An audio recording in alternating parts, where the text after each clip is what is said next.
Hello and welcome to History Time with me, the Armchair Traveler. Today I'm sharing the story behind Pablo Picasso's famous Guernica, now in the Queen Sofia Museum in Madrid. I first saw this painting in the early 1970s at the Museum of Modern Art in New York City. I didn't know much about Spanish history, but I've been learning Spanish for years in hopes of revisiting Spain sometime in 2026. Along the way, I couldn't help but pick up some national history. Spain dominated much of the world in the 16th and 17th centuries in a period called the Golden Age. It amassed a vast overseas empire, which included territories in the Americas, Asia, and Africa. Money, much of it in the form of silver from the Americas, made the country a global economic superpower. That power began to decline in the late 17th century due to a combination of factors, including costly wars, economic mismanagement, and internal strife. By the 19th century, Spain had lost most of its colonies, and its status as a global superpower was just a memory. It was sliding downhill. In 1923, General Primo de Rivera took control in a military coup with the support of King Alfonso XIII, hoping to stabilize the country and the economy. However, his regime faced economic troubles made worse by the Great Depression.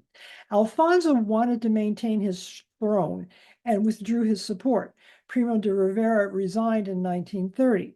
Alfonso then appointed another general named Berenguer to lead the country into what was supposed to be a soft dictatorship in 1930. It couldn't solve the country's many problems either. And fairly or not, the blame was laid at the feet of the king. This led to the Second Spanish Republic in 1931, ending the monarchy and forcing Alfonso XIII into exile. In 1936, Spain held elections. The contest was between liberal Republicans and conservative nationalists.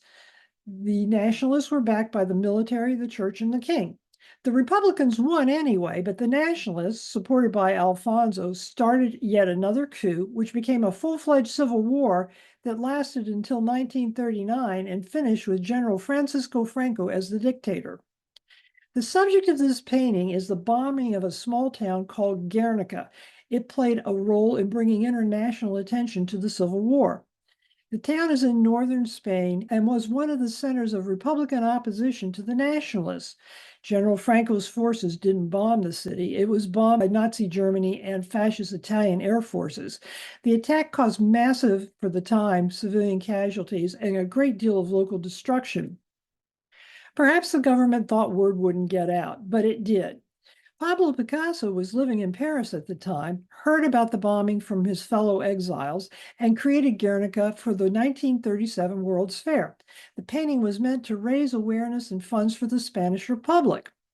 Historians will argue until the cows come home, but the minimum death estimate for the Spanish Civil War is 500,000 people, counting the military and direct civilian deaths.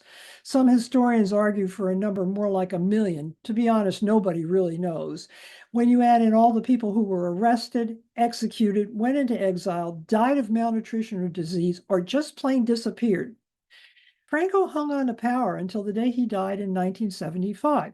While he was alive, Alfonso XIII's grandson, named Juan Carlos, convinced the dictator that he could carry on Franco's policy and legacy as a combination of dictator and monarch, supporting the nationalists as had his grandfather. Franco named Juan Carlos as his heir, and when Franco died, Juan Carlos became the king. Juan Carlos is a man who knows how to read a room, and he could see that dictatorships in Western Europe were certainly on their way out. He also is an excellent poker player. He promptly set about undoing the worst of Franco's policies, leading Spain from dictatorship to democracy. And the painting? Guernica traveled the world for quite a while and eventually landed in New York, where it stayed until 1981, when it was moved to a wing of the Prado Museum. Today, it presides in a large gallery in the Queen Sofia Museum and is the prize of their collection. Why? Why did the painting never go back to Spain? Picasso had stipulated that it would never go to Spain until democratic liberties were restored in his country. He didn't live long enough to see that, but it did happen. Thank you for joining me for this taste of history. Come back next time for another adventure with me, the Armchair Traveler, as your guide.